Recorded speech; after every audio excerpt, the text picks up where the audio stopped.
to a place with no cares. We can turn this ship around. We can turn this ship around all the way back home. All right.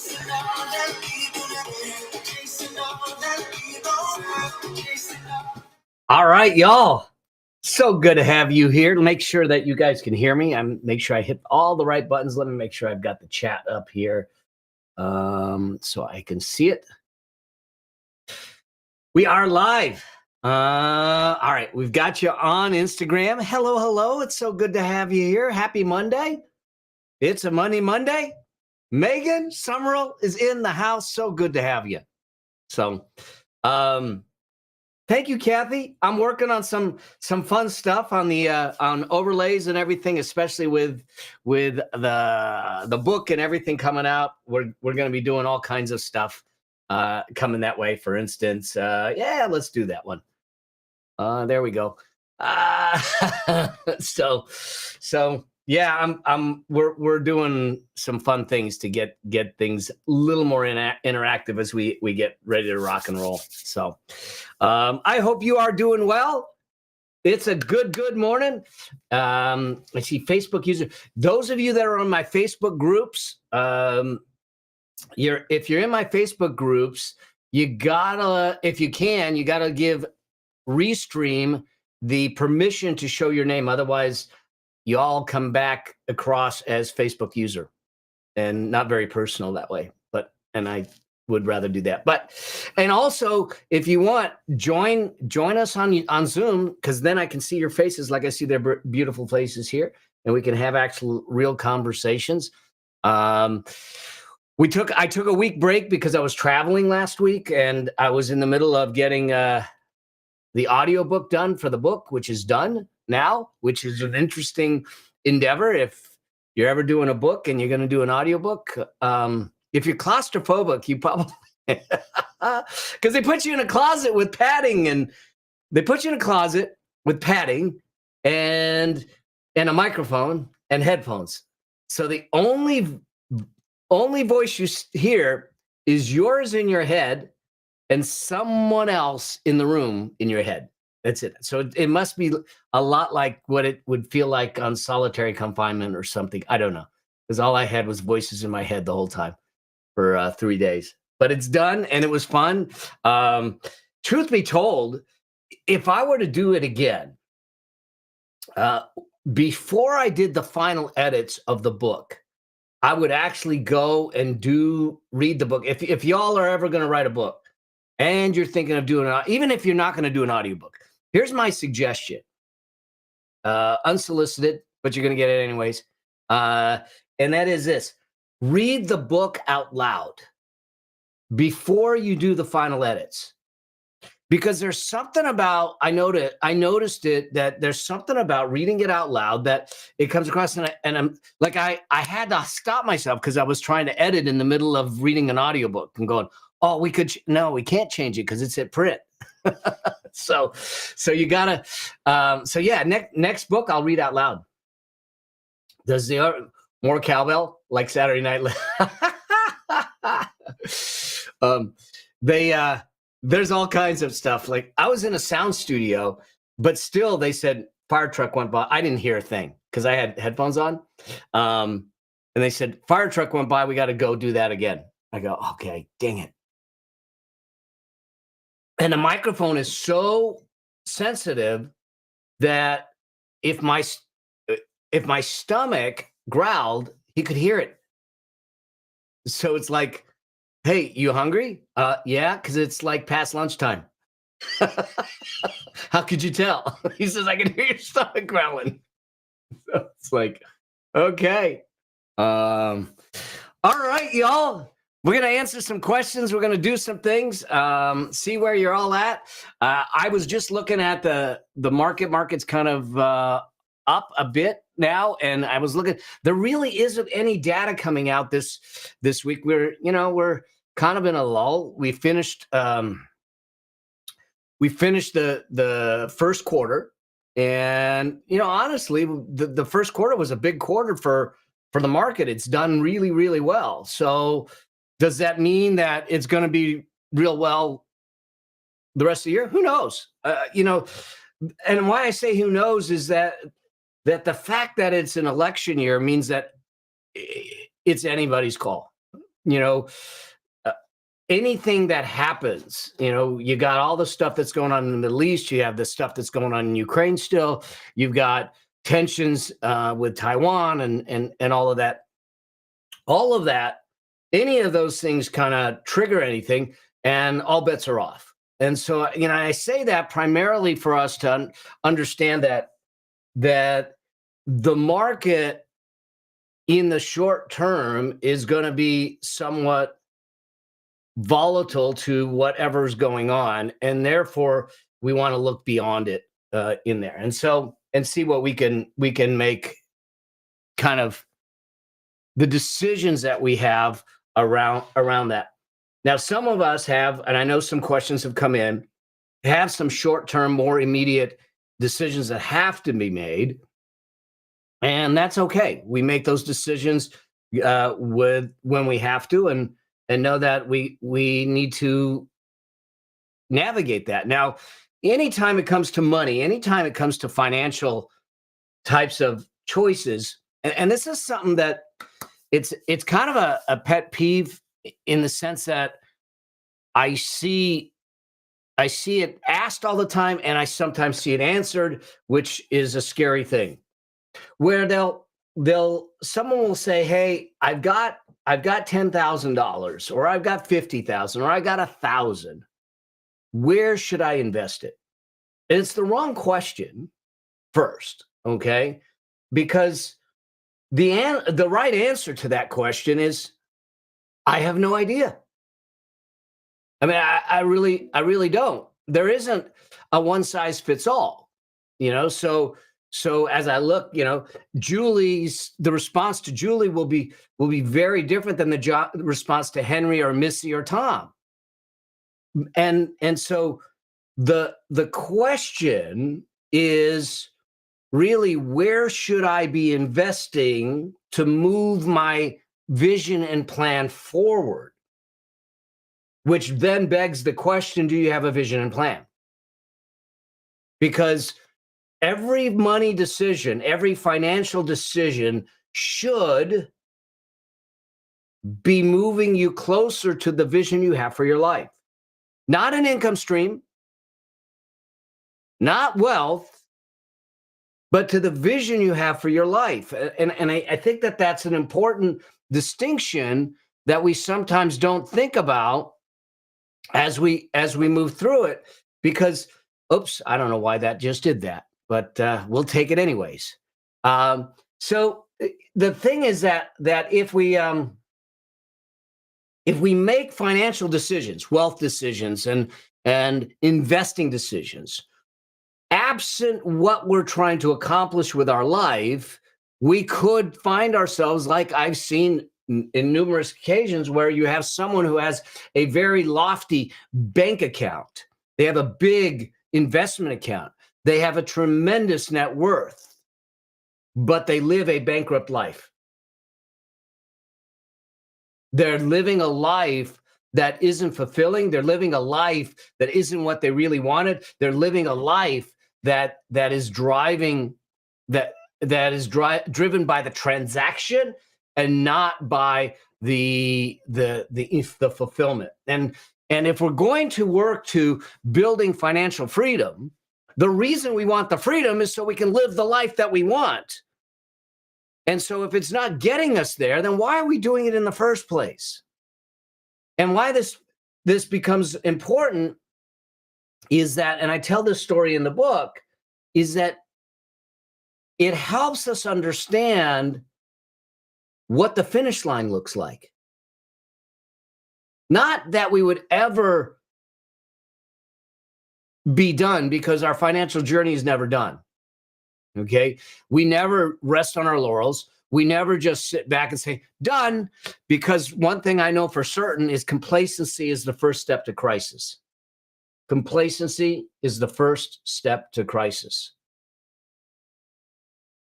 But for the moment, to sit back today and say, what does my finish line look like, is an important question to answer, because that sets a trajectory, it sets a direction, it sets some things in motion so we can actually make decisions that move us closer to that. And as we get closer, just the same as an airplane taking off from Los Angeles going to New York will set the trajectory. And as they get closer and closer, they become more and more precise to make sure that they hit that one runway at that one airport in the one direction that they're told to. And we want to do the same thing, that we set the finish line so we know it and we see the trajectory and we're moving towards the trajectory. And as we get closer and closer, we refine it. As I've gotten older and we've gotten more clarity on not only where we're going, but where we're at, my team and I have been able to be much more precise with the choices and the decisions that we're making. Specific. In fact, I just had a conversation this past week about some choices that we're making to move us much closer and more precisely closer to where we want. And so rather than sit back and get so caught up with income and say, hey, I'm making $100,000, how do I replace that, which may be the objective in the long term. The 100,000, the question I would ask is, the $100,000, is that going to give you the life that you want? If it's not going to give you the life that you want, then what we need to do is start to look at things from a different perspective and say, let's start with the life, the finish line first. And as we start with the finish line, we then can move to the strategy, the plan to make it happen. Then once we have the plan, we can decide where to invest and what to do with individual dollars to make that happen, because we're not thinking through those things effectively otherwise.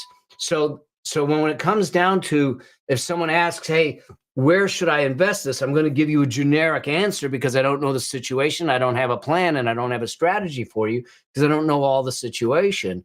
But that doesn't mean that there aren't governing principles that we should be following, no matter what the plan is, no matter what the strategy is. And there are. And that's why a lot of my teaching is principle-based, because I don't care whether you have $100 or $100,000 or $1 million, the principles still hold true. That is the definition of a principle. Whether we're in a good economy or a bad economy, the principle still holds true. And as long as we have principles that hold true, then when they change the facts and circumstances, we can go back to the principles and make the right choices and the right decisions. Otherwise, what you're doing is memorizing mechanics, and mechanics only work in certain contexts.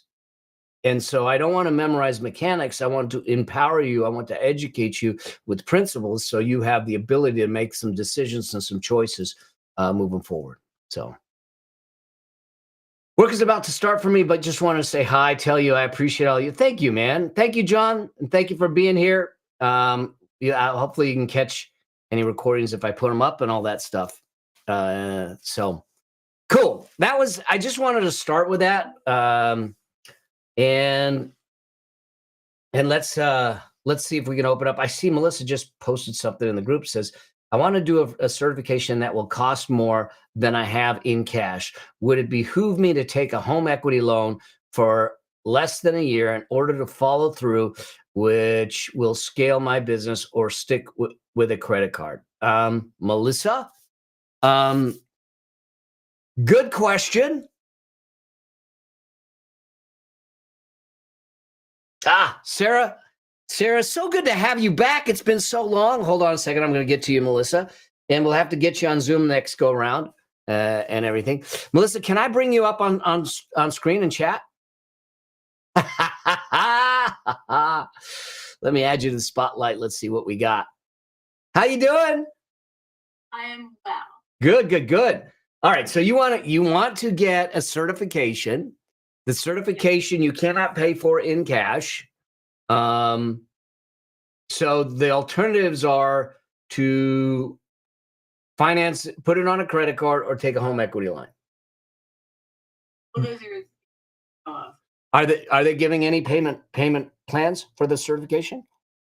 Yes, over 5 months, but I was able to pay off last month, but this month I'm traveling Europe for 2 weeks, so I won't be able to pay off. So you're looking for flexibility. All right. Yes. So let me throw this out at you, and just so we start to understand, when we start to make an investment such as this, a certification, new training, new education, mentorship, a mastermind, the and people will say, is that an investment or is that an expense? And the question is a great question, but the answer to that question is dependent on you. If we, pardon the expression, piss it away and don't use it, then it's an expense. Right. If it's truly investment, then what it will do is increase your cash flow, increase your income, increase your ability to earn. Then it's an investment. But the question is, just like any other investment you're going to make, one of the best investments you can make is an investment in yourself if you're going to use it. This is no different than the college. People will say, well, I want to go to college, and I've got a cousin. We have some heated discussions because he's got like a PhD in art history, and he's freaking out because he's I can't earn very much money. I got all these student loans. I said, you should have thought about that beforehand. Okay. Because the question I would have is, if I have the certificate, what's the differential in income between having the certification and not having the certification? And what's the cost of the certification or education? Call it whatever you want. The class you're going to, the certification you're getting, the mentorship you have, all that stuff. And what's the time frame in which we can recover the cost of that? And what is your plan to do so? So if we go to get the certifications, and I'll give you a real life example. When I went, I have a number of certifications. I have my CPA. Okay, I got that while I was in college, but then I had the CVA, ASA, and I had an ABV. So I have all these designations. Most of them, they're all for valuing businesses. But the thing that I did, and they cost a lot to get, because you got to go through the training, you got to go through the testing, and then the time invested to do this. But what I did with them is, before I decided to take them on, I said, what is the plan to use this to elevate my brand, to elevate my reputation, to elevate my authority, and to recover the cost? And one of the things that I did is, and this is going to date me, because back then we didn't have the internet. That's how far back I'm going. All right. So I had to have a marketing plan to let the world know that I got this certification, this designation that set me apart from the rest. So I was using press releases, article writing, networking, speaking, and all those things. And I had a plan in place for press releases, article writing, and speaking to make that happen. So the tendency is, if we make an investment into something, sometimes we make an investment and we think organically it's going to happen. And I don't want us to be organic with our future. I want us to be intentional with our future. This book is coming out June 11th, okay? Building Your Money Machine. I can sit back and just let whatever happen. I have no intention of doing that. You're going to see me speaking about it all the time and for the next decade, because I think it's that important of a book that it's going to change people's financial lives. Point being is that I have a plan, and that plan needs to be executed. Otherwise, what I have is a book that falls dormant, or maybe it goes somewhere, maybe it doesn't, but I'm not going to leave it to chance. And so the first question, the first answer, or maybe a question back to you, Melissa, is to make sure that whether you go home equity or you go credit card, is to make sure that you actually have a plan for this additional education, this additional certification that generates additional income that is specific enough that you can sit back and say, I should be able to recover this in 6 months. I should be able to recover this in 3 months, 9 months. And here's what I think is going to happen. Because if you looked at it and then said, okay, I have a plan, and the way that plan works is that I should be able to recover the cost in 3 months, we might turn around and not worry about. We might look for an easy short-term financing alternative. I am not one at this stage to ask to have you go into any kind of debt if at all possible, because we are in a high interest rate market. I do not think that we're going to get a decrease in interest rates anytime soon. They originally started the year thinking, 4 decreases in the interest rates, rate cuts. I think it's down to 2. The data isn't showing that they've got control of the inflation. Now, the data itself maybe, is different, but all of us, if I literally just walk down the streets and say, hey man, have you shopped at the grocery store lately? Are you getting less for more, or are you paying more for less? The answer is yes. And people are feeling the crunch. So whether they want to tell us that technically, statistically, we're not or we are in a recession, people are feeling the pinch. So I don't see interest rates coming down quickly. And that being said, you put it on a credit card, you're looking at 20 to 28%. Right. So 30% more is going to cost you. So that's one. 2, I don't know what your home equity line is, but now you jeopardize your home for something. I don't have any debt. So you have 0 debt. 0 debt. What's the interest rate on the home equity line? I haven't even looked. Take a look at it. It's probably going to be The cheap. credit card is 24%. Yeah, 24% is a non-starter for me. Because how long do you think it's going to take to pay this thing off? Honestly, probably 3. And how much are we talking about? $10,000, which I've already paid $1,000. So you're talking about 8,000. Yeah. So you're really looking at a 90-day swing on it.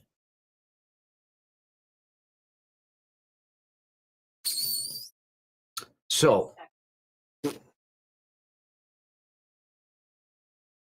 you have a long-term credit card that you've had for a while? Yeah. Here's what I'm going to tell you to do. I would check the rates on a home equity line. I would call the credit card that you have the longest history with and say, here's what I want to do. I have an expense I want to put on here, but I can't do it at the rates that you have me at. I'm a long-term. Flex plan. Who does? The card I have, Citi. What's the flex plan? It's like it'll spread the payments over. If I say 36 months, it's $15 a month versus. But I can pay it off early. Yeah. They're willing to spread it out because that means they make more. So the flex plan isn't what I'm worried about. The interest rate is what I'm worried about. If I'm paying 24 cents on every dollar that's sitting out there, it's in their best interest to say, hey, we'll give you 36, we'll give you 70 months. Because you're going to pay like crazy then. I could still pay it off in 3 months. Well, certainly you could, but you're still paying 24% interest on it for those 3 months. With a flex plan? Well, are they not charging you interest on the flex plan? I think it's just spreading the payments out over 36 months. All right, you need more information because there is no way that they're giving you a free lunch. What they're doing is they're going to charge you 24% on the outstanding balance.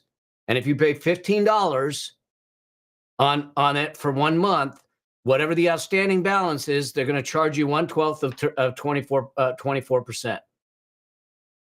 There's no way they're doing it any other way. And if they are, they're handing free money out. And I can't believe that they would do it.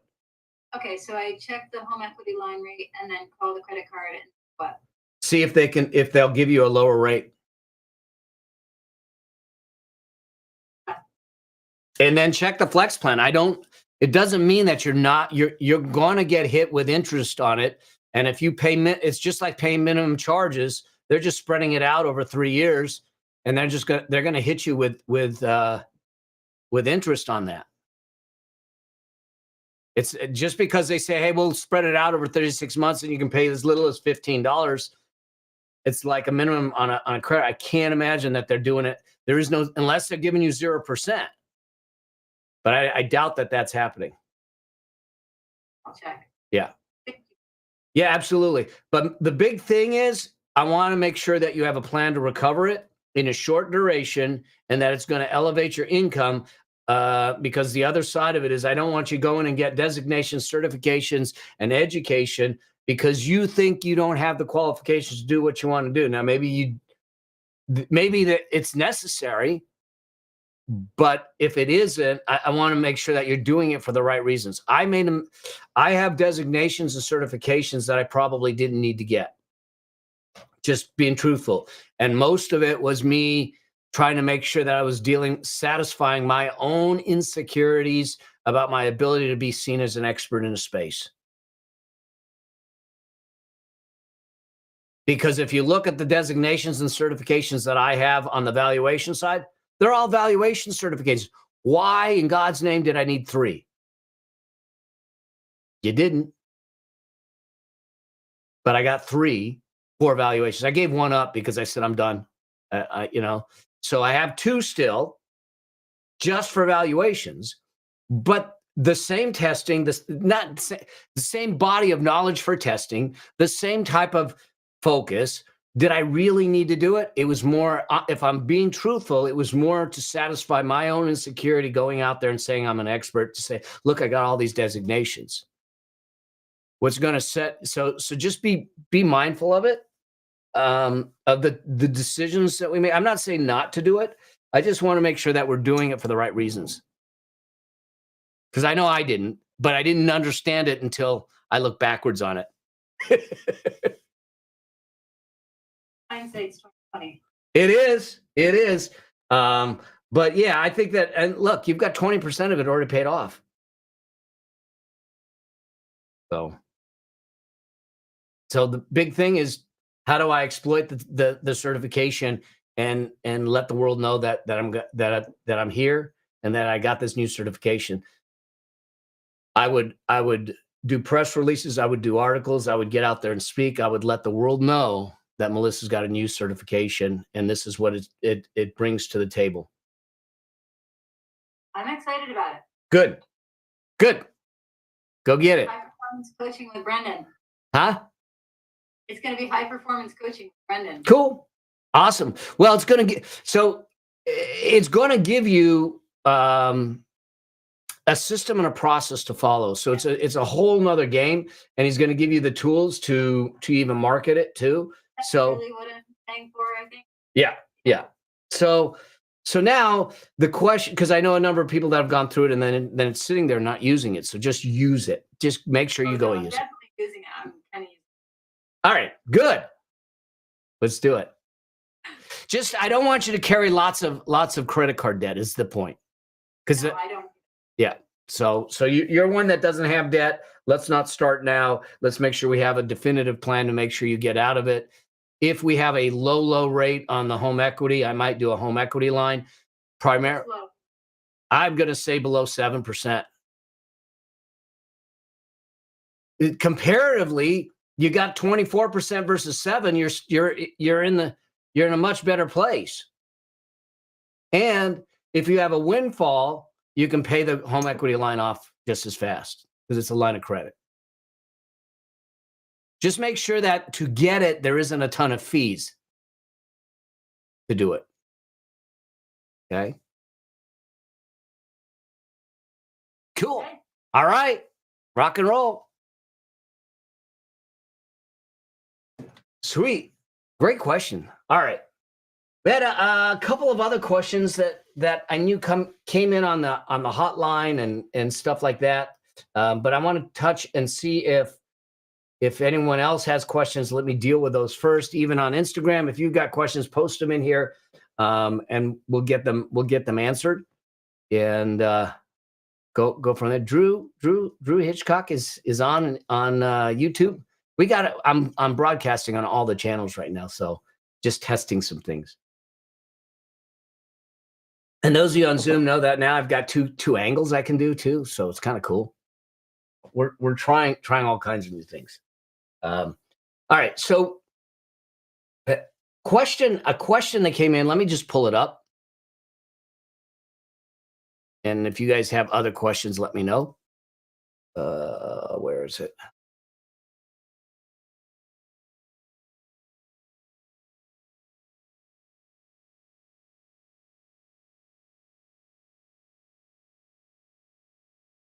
I had him here. Here we are. Nope, not it. Here they are. Question.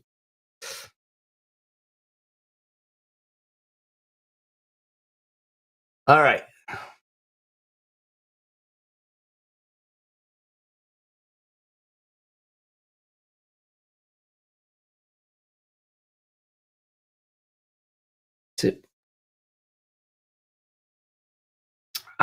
Here's a question.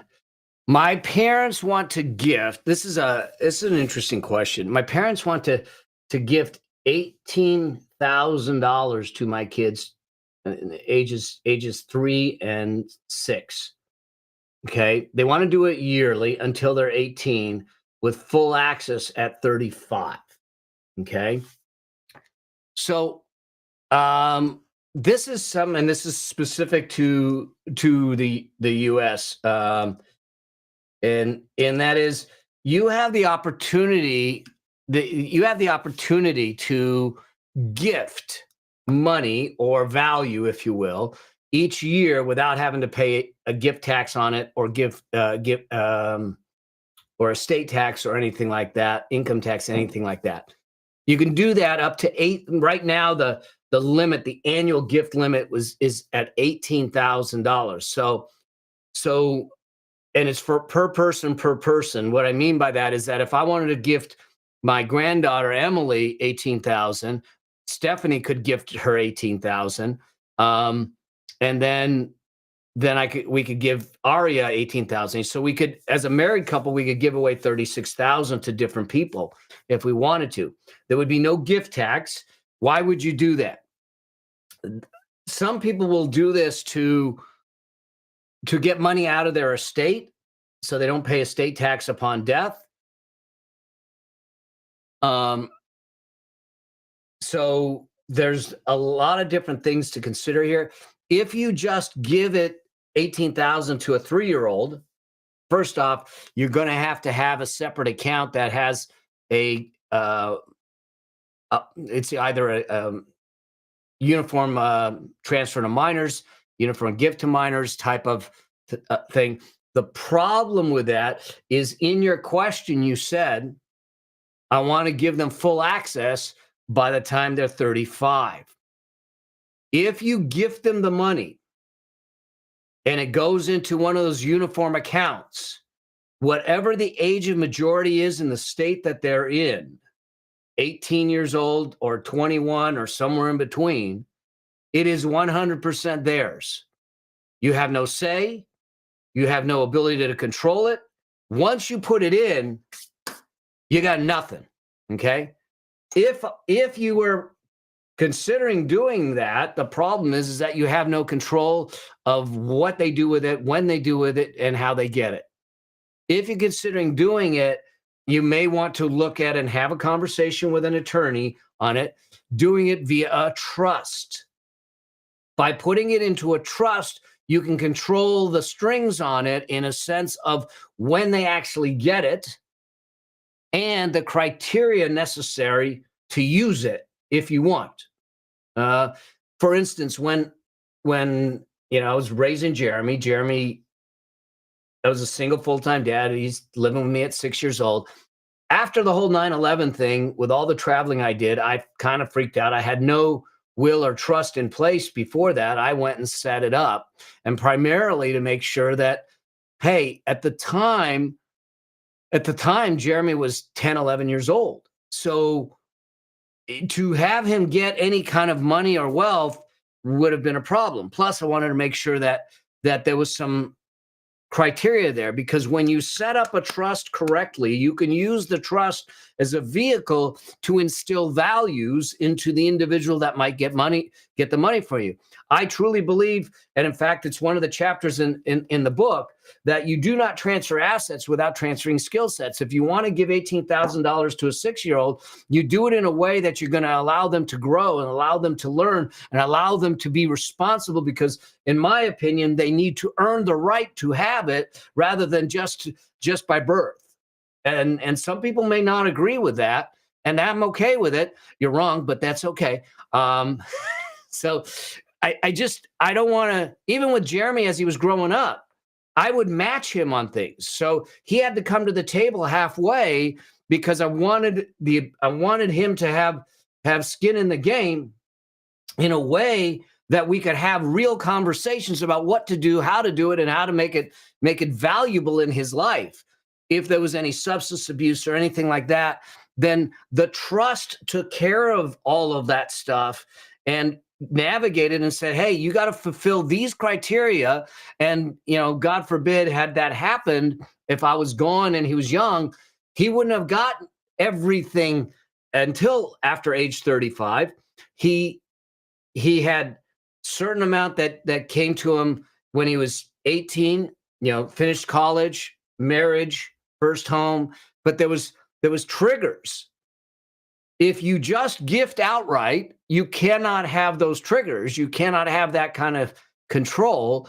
And if it's put into a UTMA account or UGMA account, as we call them here, then you completely relinquish control from the beginning. And at 18 or whatever the age of majority in that state is, they get the money. I would sit down with an attorney and have a conversation from the standpoint of, what are we trying to accomplish? It's a beautiful thing to do, but what are we trying to accomplish with the money for the child, for the children? And how do we facilitate making sure that happens? And maybe ask the question, what values do we want to instill in the process? So we're not just giving money away, and they're not sitting back saying, well, grandma and granddad, they're sending me money. I don't have to worry about it. I'm getting $18,000 a year. And now they're not doing anything. So I just, that's my caution with it. As far as where to invest, this is long-term money. They're 3 and 6. Y'all, they're not touching it for decades, hopefully. The money that we're putting away for Aria and Emily, they're not touching till, if I have anything to do with it, let it grow till 65. Henry's on, let it grow till 65. And guess what? They're millionaires for what little you put in. And so, but we need to train them. We need to teach them in the process. So great question. Other questions, let me just check with Instagram, see if anything's coming across. I see still people here, and let me check on. All right. And let me check the chat. Now I'll go back to it says, I know you've spoken about this before, but is it ever a good idea to invest in one specific stock in a sector we understand very well, rather than only distributing the risk by investing in a fund? Okay, I love this question. So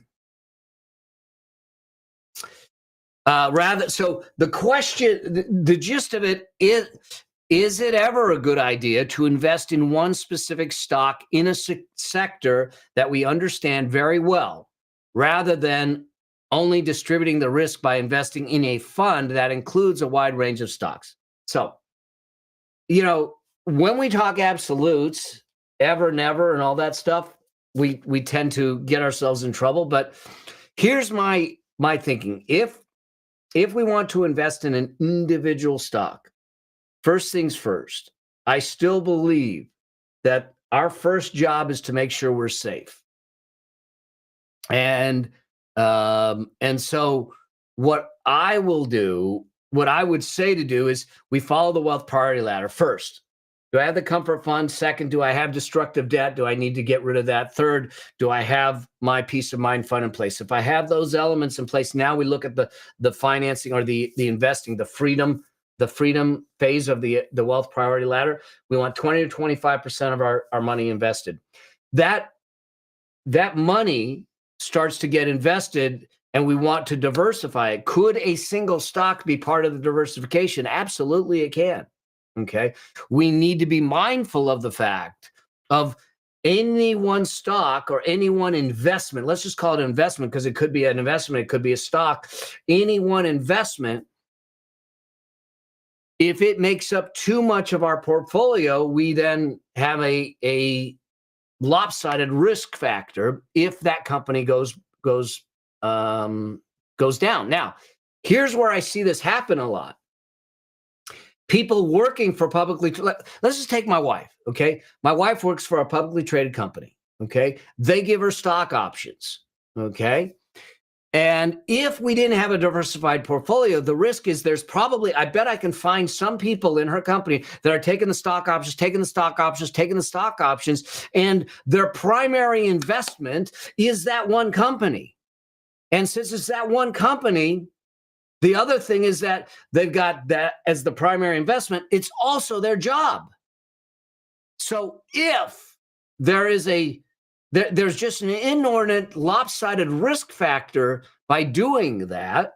And so, sure, you can invest in a specific company. And I would expect you, if you're going to invest in a specific company, like you said, that you understand the company, because you don't have the benefit of diversification on your side at that point, and you understand the risk factors in the sector, so you're making an informed decision. Now you're doing it, and it becomes a piece of the portfolio, but not a substantial piece. Most of my investing is in a situation where I am investing in an individual stock or anything, but none of it will make up more than a couple percentage points of my total portfolio. So hopefully that answered it, Tom. Cool. All right, Instagram, Laura Conley, so good to have you. If my parents wanted to help me buy a house for cash, but they have to pull money out of retirement accounts and will get taxed big time, is there a way around it? Or should they create a trust or LLC? Laura, this is a great question, and I don't have a great answer. Unfortunately, here's the deal. Depending on the kind of retirement account, if they have to pull money out of their retirement accounts, they will be taxed on it, and as long as they're over the age of 59 and a half, or depending on the terms of the retirement account or the kind it is, they won't pay penalties, but there will be a tax due. There isn't really a way, unless it's the type of retirement account that they can borrow from, that you can pull the money out without paying tax on it. In doing that, and creating a trust or an LLC doesn't solve the problem of drawing it out of the account. So that's the challenge. And even if they try to do a self-directed IRA, where they could decide, hey, we're going to invest in this loan to this person on this property.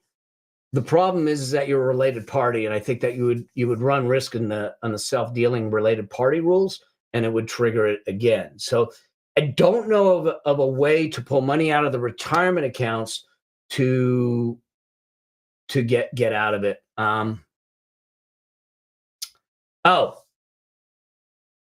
Laura, so you're saying that the LLC and the trust is to protect them. It's not about the taxes. So the tax question is a difficult one to get out of if they're going to pull it out.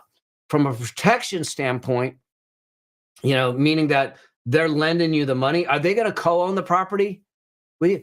Laura, are you open to coming online and I can ask some questions with me? If you can request it. and we can get it answered. I love these questions. So, all right, cool. Then if you hit the little camera, I think that you can request and I can add you in, and then we can have this conversation. I think it's a good one to have.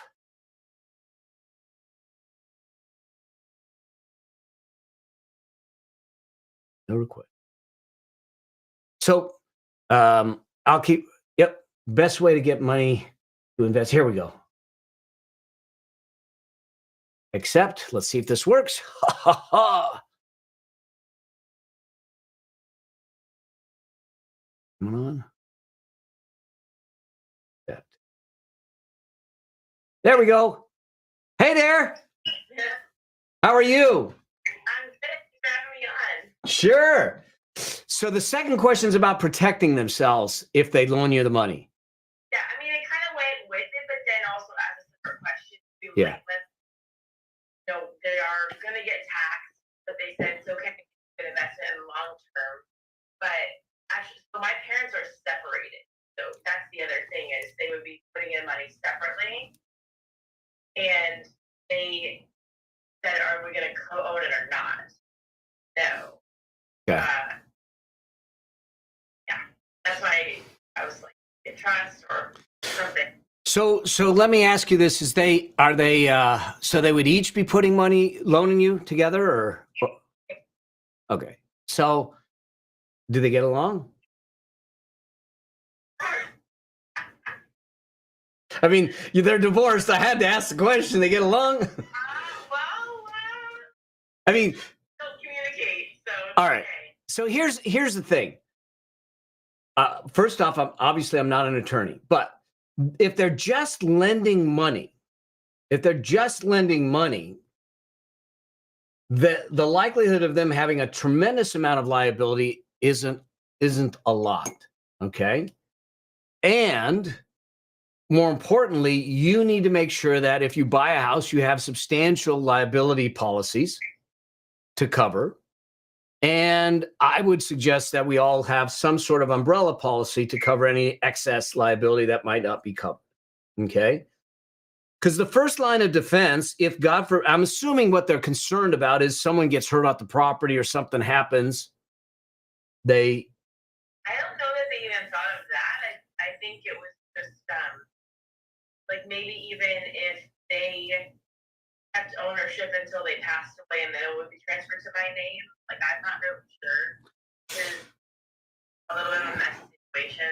Well, if you're going to own the house, there is no transfer of ownership. The only thing they have is a loan.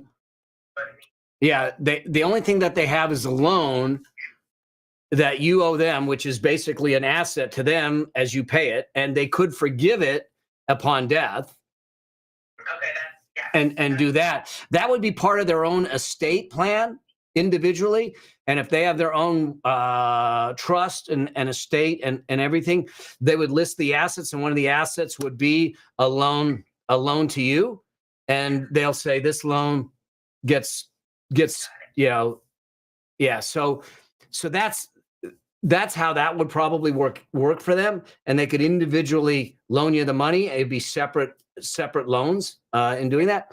The only other thing to be aware of is that when you go to buy a house, if this is the source of the down payment, the lenders a lot of times will look for the source of the down payment because they are concerned about borrowing 100% of the home, the purchase of the home. Well, that's why we were going to try to buy the entire thing cash. There wouldn't be. Oh, I see. Okay, so I would get back privately, which your answer to the other question of $18,000, I think, as a gift. I don't know. Like if I paid them back privately, year by year, a certain amount of money. Yeah, I mean, but you got to realize that. Let's say that they give you $100,000 to get into the property. Okay. That, if it's not a loan, is a gift to you.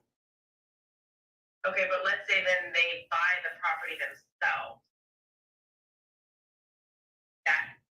That would not be taxed as a gift, would it? If they transfer the property to you, if they buy the property themselves. And that's still taxable. Oh yeah, it doesn't matter whether it's cash, it's value. Oh, I see. Okay. Yeah. Maybe why they wanted to create the trust until later so that it wouldn't be taxed as a gift yet. Well, this is okay. So this is a little more complicated, but let's say they bought the property for you, Okay. and you're living in it, Right. and they put that property into some sort of trust, and upon their death, it transfers to you. Then it's part of an estate plan, but then you don't own the house at all. You are just kind of a tenant in the house, and upon death, depending on their whole estate, they'll determine whether they have an estate tax or anything. It will then transfer to you. You'll get a step up in basis, and there would be no gift, and there typically wouldn't, and there's no estate tax at your level. If there is any estate tax, it would be at their level, but they're probably below the limits right now. So like transfer on death, like let's say that it's in their trust and then it's written up transfer on death and then gifted to me at that point from the trust, it's then not taxable. Yeah, at that point, it's not gifted; it's inherited. So, Oh, right. so you are entitled to inherit something. There is no gift tax on it. There is no income tax on it. There's only an estate tax if you are above the thresholds that exist. Now, the thresholds are really, really high right now. They're 13 million, but they're going to sunset unless the politicians do anything, and they're going to come down to at least half that and maybe down to 3 million. So if they die with that kind of money, then it potentially has an estate tax, but that's on them, not on you. Yeah. That was really helpful. Kind of sounds like that's the way to go with the house thing, just to avoid the most amount of taxation or gifting. Well, if they're still going to pull the money out of the retirement, that tax isn't going to change. Yeah, that sounds unavoidable. Yeah. But the amount that they're earning interest-wise, kind of factoring that in versus the appreciation of the house value, like it's in LA, the prices are going up like that. So Yeah. I think, they look at it as a longer-term investment, and then the tax right now is going to happen anyway. Yep. Cool. Yep. That was all. Thanks. You got it. All right. Sign it off. Cool. I don't know how to get you off of this thing. So One of us has to figure it out. I know. Oh, I do. I don't know. Let me leave. Leave. There we go. All right. Great question. It says, all right, cool. I thought I saw it says, best way to get money to invest when you don't have money. Work, build a business, get a side gig. I mean, it sounds flippant, but I mean, you don't just get money, you earn money. Provide value for something. What are your skills? What are your strengths? What is it? And put it out there in the world, serve people, solve problems, create solutions. You don't just get money, you earn it. As flippant as it sounds and everything, I don't want to be dismissive, but I mean, that's the bottom line. Look at your skills, your strengths, and the solutions that you can provide to make that happen. That's the only way. Okay, it doesn't just drop from the sky. Cool. Big fan of private lending, Drew Hitchcock. I know you are. Yeah, I am too. So we don't get all kinds of crazy fees and making banks richer than they already are. So, cool. Let's see. Other questions that have come in. Look at that. How does an hour go so fast? All right. Yep. I have arrows here. I'm just trying to see any other questions. Oh. Is Drew offering to give me money? Drew? I'm not brokering a deal here. Drew's got some little ones at home. He's probably, his money's probably spoken for. So cool. All right. Some of these were I mean, they were really good questions. And I think that this is it says just sent 75K to a deal last month. There you go. Yeah, I do trust. I actually do some trust deed lending, but it's usually very few and far between. It has to be a specific deal. You know, you get to a point where I don't ever chase the investment. I let it chase me. And if the deal doesn't make sense at the up front, I won't do it. I literally, this is why I have the investing rules. In fact, I'm going to be going through my investing rules in a workshop next week. We'll let you know about it. It's totally free. And I just follow the rules just to keep me safe. It's what ended up happening after the Ponzi scheme because I didn't follow the rules. So the rules are there. And if I leave money on the table because I missed some home run, so be it. But there comes a time where you sit back and say, I'm not going to be driven by emotions. And I'm going to follow a set of rules that I know can keep me safe. Safety is the first priority. Growth is the second. When we flip it, we tend to make emotional decisions to try and hit home runs. And if you swing for the fences every time you're up to bat, there's a chance that you strike out a whole lot more. And if you're 20, great. If you're 50, not so great. And so we don't want to do that, and I want to be smart about it. It says, not a question, but a thank you. Thank goodness I listened to Mel and built, this is from Chris Andale, and built up a peace of mind fund. I had an unexpected medical bills and home improvement expenses. I didn't have to go into debt. Thank you, Mel. Chris Ann, I'm so glad that you could do that. Here, that's the whole purpose. That's why I call it a peace of mind fund. As hard as it is to have that liquid cash sitting on the sidelines and say, well, I'm not earning much on it. It is the eclipse happening now? It's there to do its job, and it worked for you, Chris Ann, is making sure that you were safe in a time where you needed it, and that you didn't go into debt. You didn't have to dig a deep hole that you had to dig out of. Laura, do you do this every week? I missed your opinion on different crypto investments. Yeah. Now you have to focus on replenishing it. I do this every week. Here's what I'm doing. 10:30 Southern Cal is the eclipse. Okay. So here's the deal. I've started doing this every week in February and March. I took a week off last week. I'm going to do it the next couple of weeks. I don't know if I can do it the last week of April because I've got some things going on, and we'll put it back in. Laura, I'm actually looking at possibly making this a live weekly show. So if we have the engagement and all that stuff, then I'll probably turn it into a live weekly show. Things are going to get heated and crazy in May, going in June because of my book. For those of you that you can actually pre-order the book now, so you can get it. And Drew, they got the right cover up there now. My publisher, for some reason, put the wrong cover up on Amazon and Barnes and Noble. Lord knows why. Lord knows why. I don't ask questions. So you have the ability to do that, but it'll get a little crazy, crazier as I get closer to June 11th when the pub date is. But my expectation, my desire is to turn it into a weekly show. That's a live show beyond my podcast and some of the other stuff that I'm doing. I just want to create an environment and a place for folks such as yourselves to have honest, real conversations where I have no bias to sell you any kind of investments or any kind of insurance, but rather to sell you on your dreams and give you the pathway to make it happen, to do that. I've got no agenda as far as a financial planner, a designation, or anything like that to try and build a book of business.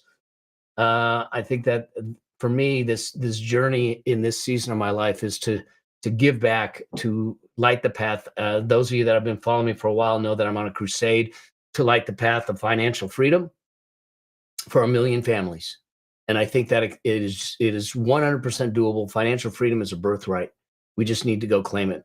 For some reason, we've been told not to talk about money, not to have these conversations, that it's not polite, and money's demonized and money is criticized and all that. But you know what? It's a tool, and it's how we use the tool. And I know some tremendously generous, wealthy people. I also know some tremendously horrible, wealthy people. So it's not the wealth that did it, it's the person that did it. And so I want us to have real conversations and to bring value and values together in the pursuit of serving and creating legacy. So and make that happen. And the first step is this book, Building Your Money Machine. So Dandras says, can you see my question? Let's see. Let me see if it's there.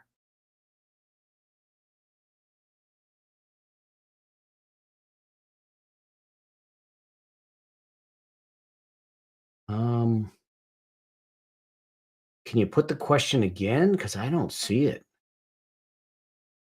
on Instagram.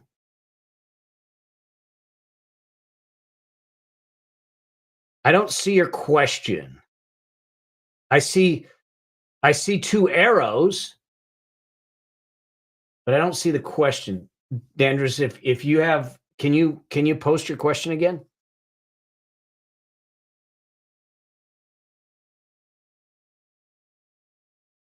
Therese, you posted a question.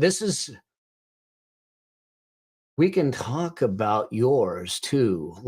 Because I saw your follow-up. We can talk about it and see where you're at. Do you want to do an update with me on this? Let me see if I can pull you up. Are you open to coming up online on this? Well, Dandras, you can get your question up. I'm gonna spotlight you. Hello, how are you? You got to unmute.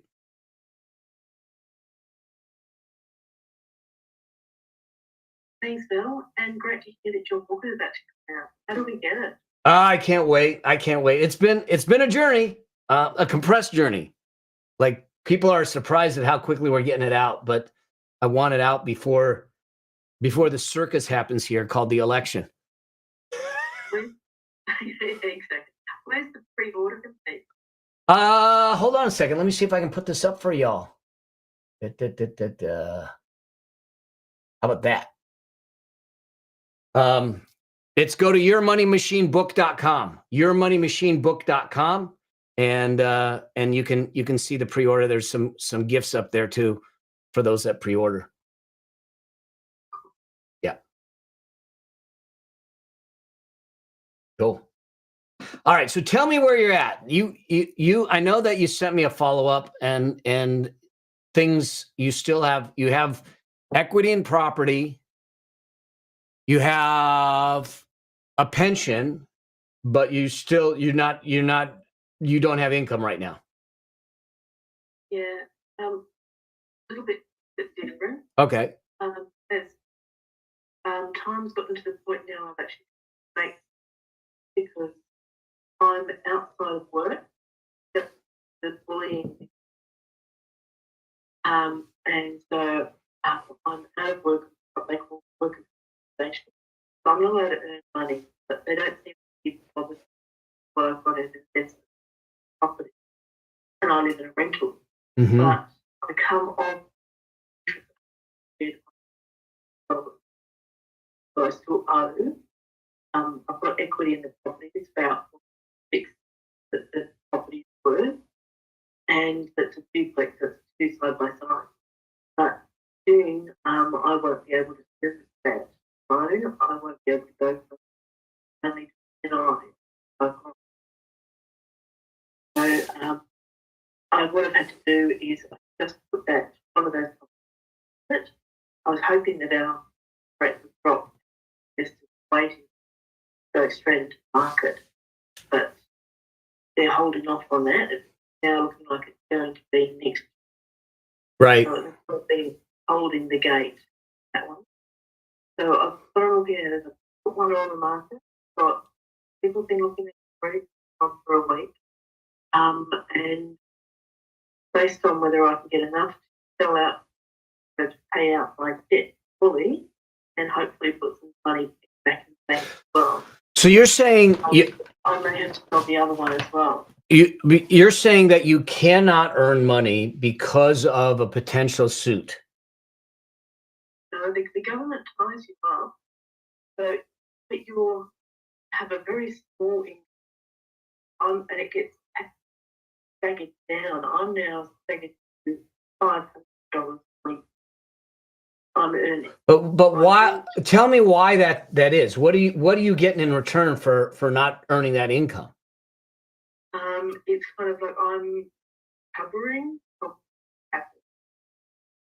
And like a really serious bullying that's going on. Yeah. So basically, while you're not in work, so somewhat it's something called government employment benefit. Right. It's kind of supposed to be set up so that there's a safety net for employees. You have an injury or something, this system to look after you. But it's actually essentially quite corrupt. What happens is it's actually the employer takes that insurance policy from the employee. Then when you have a problem as the employee, and basically it's the mercy of the insurance company that has basically their interest is all about you, employer, not you. So it's kind of a bit skewed. In there, I got no support at all. Got further bullying as well. So in order to get the benefits, You're not allowed to do anything. You just kind of just. okay, but then, so what are you supposed to do? It doesn't make sense. No, that's right. It's skewed, and it's all set up that you fold because financially you're under. Yeah, you cannot. So what happens if you start earning? But I get thrown out of that system. I need to be able to fully myself, and I'm still not well enough to do that. But I was hoping that I wouldn't get down the road and I still well. So what I'm doing now is got my Torrance title, and they're separate. They were out, but my tenant has moved out of one, so I'm now also looking after that rent. So I've got this one property on the market. I've got somebody Wednesday. She sounds really interesting. I'm hoping to get enough that will at least cover my loan on both of these properties, and which would mean I will own one of them outright. Or if not, I will sell the other one as well. Well, here's my concern. This was my retirement plan. I know, and what you're doing is you're slowly just you're eliminating your retirement plan. Then what? You're going to run out of time here. Yes, I've got till June that I can't service that loan because they terminated my employment. So I've got it on the market. I'm expecting that I'll get pretty close to what I'm looking to do as the outcome, that I will be debt free. I think I could at least get that. Could I get that money in the bank as well? I don't know. But if I have to, I will then sell property as well. My plan was, I now have equity in that. I was planning to put the equity to another purchase, and then in, say, 5-6 years' time, sell down what I wanted to with office private. So let me throw a few things out at you. So I'm kind of like having to deal with a crisis. The biggest thing. Really empowering. The biggest thing is we have to, we got to get you to a point where you feel healed enough, strong enough to get yourself back to work. Yeah, but my mortgage is the trigger here. I can't service that loan. That I understand. Interest only again. I understand that. That as much as it's concerning you, it's not concerning me. And here's why. What concerns me more is your well-being. We can sell the properties. We can cover the mortgage. We can get out of the mortgage. We can do all those things. In the process, we destroy the asset pool you had. And if in the process we haven't healed and we haven't grown and we aren't back on our feet, we have no way to recover. And my concern is, where does this end? Well, it's just been an ongoing one wave after another. The insurance company paid, and I'm just trying to do my best. The situation is very skewed towards my employer, which also includes part of me not being well. They're very much a bullying company and dishonest. That's their mode of operation. I now have drone surveillance going on, and they're just outside my house. I get followed wherever I go. It's a lot of war going on from my employer. They're trying to get me to, if I even volunteer or I earn anything, I get thrown out. I will then have no regular. At the moment, I'm now being taken down to the point that I'm only getting $50 a week more than I'm rent where I am. Yeah. So I'm gonna have to sell at least one. Yeah, you'll have to sell at least one. The problem is it's a temporary fix. Yeah. And my concern, I go back to it, the emotional scars, the emotional watching you emotionally on the screen tells me that there is a more important battle here than the bank account. Yeah. And we have to put something in place that moves you forward, that gets you to feel safe, that doesn't get you to feel vulnerable. And it might be extreme moves to do that. If they're being nasty and they have these deep pockets and they're doing these things, at some point, like it or not, your well-being is far more important than a couple of dollars. Yeah. And I'm not actually well enough to work, but what I've done, I can't stop drones from being there, but what I've realised is back a step, there is somebody authorising things for this, and if my employer has done, they have crossed a very big legal line. I've got my lawyers currently auditing my workplace to see that they are accountable. Where I may come out, even in the end of it, it's going to be what do you think it's going to take for you to be well enough to get back to work? This violence has to stop. Crazy. I mean, you may not like the answer, but don't you have control of it? No. Why? If you step out of this game with them and walk away, won't they stop? Yeah, they will, but I'm not actually well enough. But do you see the circle though? You're saying I can't, it takes this to stop for me to get well. But I'm not well because they're doing that. There's a cycle that's going on, and we need to get them to stop. That's where I've addressed it with the legal side of it. If my employer is actually responsible from auditing, then they've crossed a big legal line. That will stop it. I get it. And I've been involved as an expert witness in a lot of lawsuits. Okay. And there is a place where you got to look at things. I'm not telling you what to do. I just want you to think it through.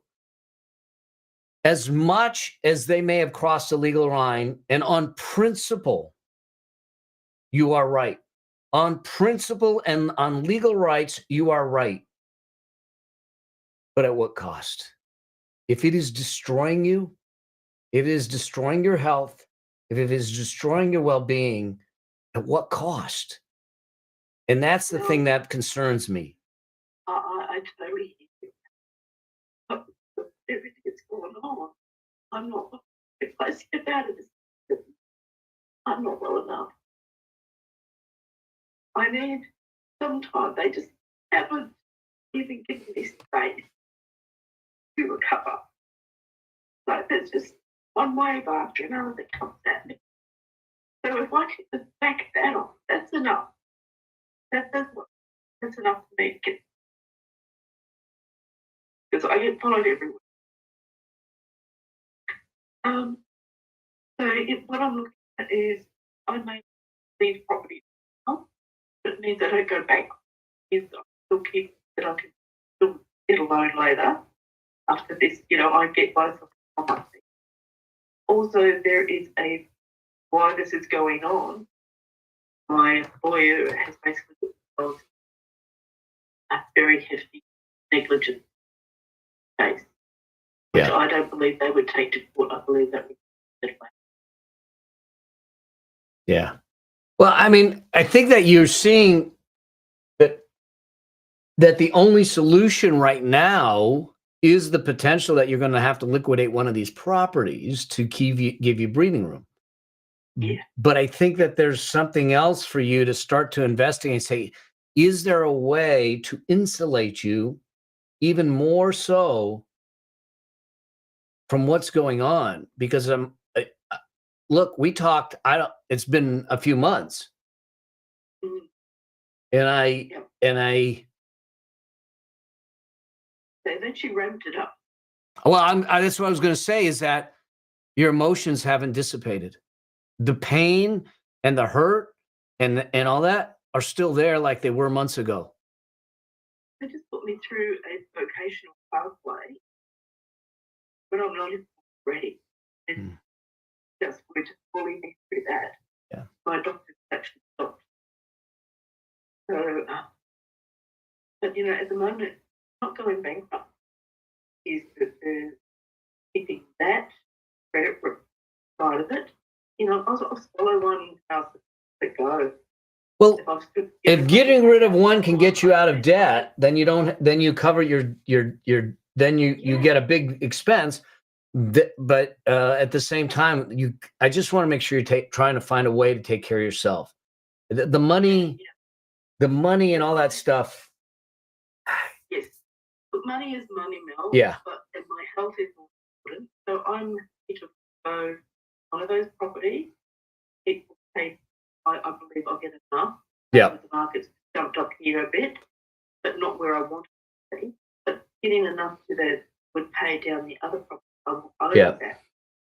I've got to rent. Okay. So worst case scenario, I would ask them to leave. I would move. Yeah.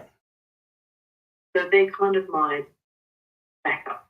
Not where I wanted to be. Yeah. Not at all, but I'm just to avoid fires. Yep. It's the only thing I see right now. I don't know the legal system there per se, so I got to trust that your attorneys are doing the right thing. I see the pain. I feel the pain. And I reached out to you, Mel, because you had that kicked off your whole career and everything. Yeah. You were in this big crisis time. What do you do? Well, that's where, so there comes a time where I sat back and said, is the fight worthwhile? And the answer was no. I walked away. Yeah. I walked away. I said, I will be better off in the long run to rebuild. Yeah, they got away, and I'm going to believe that karma will get them. Oh, yeah. And, but I had to put me above that. I wasn't going to fight that battle any longer because it was going to destroy me personally from an emotional, which would have destroyed my relationships and my health. And so I just said, at some point, the emotional cost was too much. And I said, I'm done. yeah, you might have won this. You may have won this battle. I will win the war. Well, that's where I'm looking. I'm not well enough to work, and they're trying to push me back to where I was a nurse, okay? So what we've got now here is our healthcare has become very corporate care and very corrupt. Yeah. care now. And so I'm not going to put myself back in that environment. And seeing where I live, there's a lot of other options. It's that the hospital that I was at basically oversee the manage the other ones that are in our local area as well. Well, I mean, I can't speak to any of that. That's you. I mean, from the financial side of it, yes, selling the property can get you out of it, but I have to trust that you're putting something in place to protect you emotionally, because you cannot carry this on. So I'm putting things in place to stop this surveillance. Yeah. I've got 100% that they are the ones doing that. And so calling them out that they're seen financially puts them in a really bad position. And reducing that so they can take out the financial stress. And that then allows them to got some breathing room to recover. Okay. Yeah.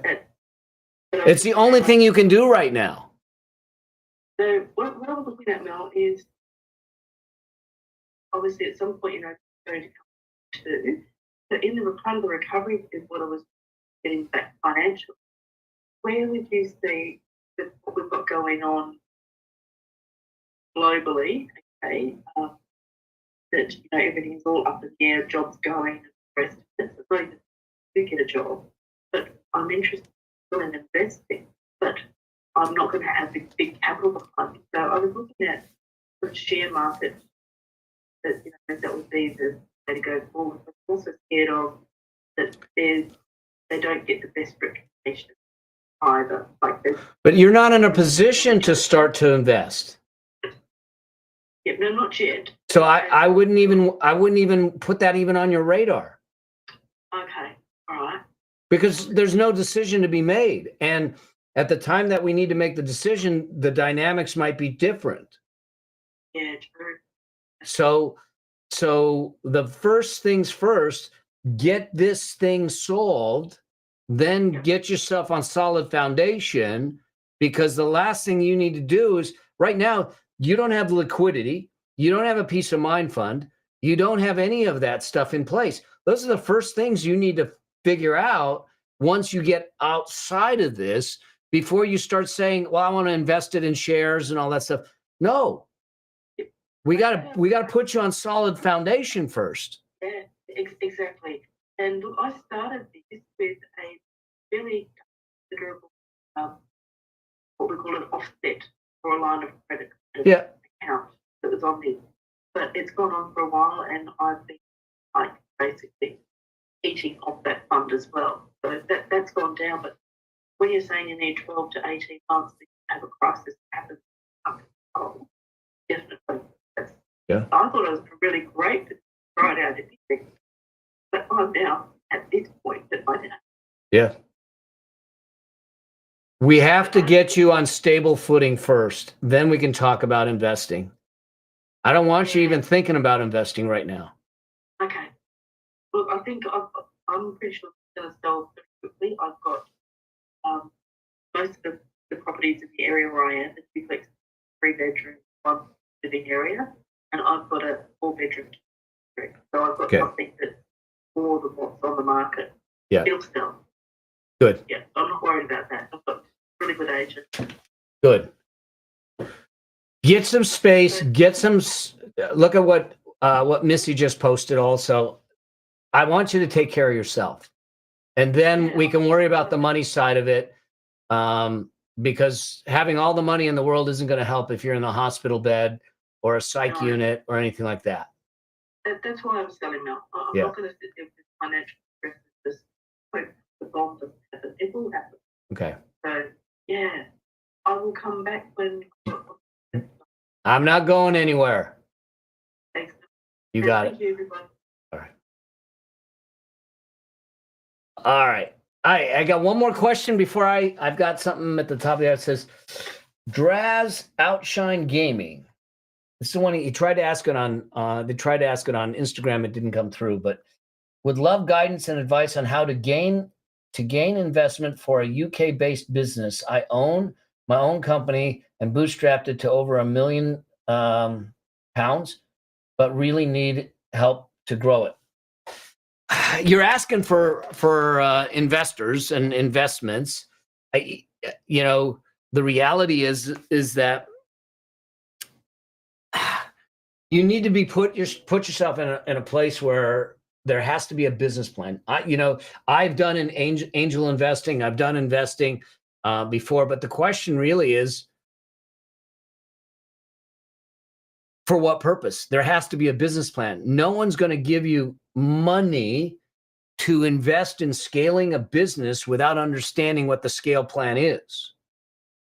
And the other side of that is that they need to, when someone gives a small business money, one of the biggest things that they're betting on is management, proven track record, a specific, distinct type of value proposition that isn't just one and the same. So how you get money first is to make sure that you have a good strategic plan in place as to what the money's going to be used for, how it's going to be used, what are the risk factors, things that come into place, so you can actually start having conversations with potential investors that will make that happen. It's more advice about getting in front of investors. It's just not my realm. I have little to no network. Okay, cool. So here's what I want you to do. I want you to look up in your area angel investment groups. There are angel investment associations. I've belonged to a few of them in the past, and they can be community groups. I want you to go there. I want you to start attending them. I do not want you to pitch. I want you to see what they're asking, what they're presenting, how they're presenting. Use it as your training grounds, so you start to understand what the investors in those groups are looking for, so then you can step up in front of the room and do a pitch. But you have to put yourself in these rooms where people are, and there are actually, believe it or not, angel investment groups all around the world, which are typically entrepreneurs that either have exited their businesses or have successful businesses, so they understand businesses, and they're willing to put some money into a deal with the indication that they get a chance to also help guide the deal and guide the business. Okay. And so that's the first place. If you're not in a network of folks, like you said, I have little or no network, then you can't go out to a network to do this. You have to find the rooms where these people play, and I'm going to tell you that it's most likely going to be angel investment groups that make it happen at this stage. Okay, so that's where I would start, and take it from there. All right, y'all. I got another call. We will do this again next week. Bring your questions. Let's have a conversation. Let's make this a regular thing. All right. Yeah, absolutely, man. Go after it. And a lot of these angel investors, they love being part of the journey. Okay. So make it happen. All right, y'all. More to come around the book, more to come around the workshop that I'm doing next week. Next Wednesday, I'm doing a workshop called Effortless Wealth. It's totally free, so I'll let you guys know about it. But in the meantime, you have an incredible day, incredible week. And if I can do anything for you, reach out. Right? Cheers to y'all. Yeah.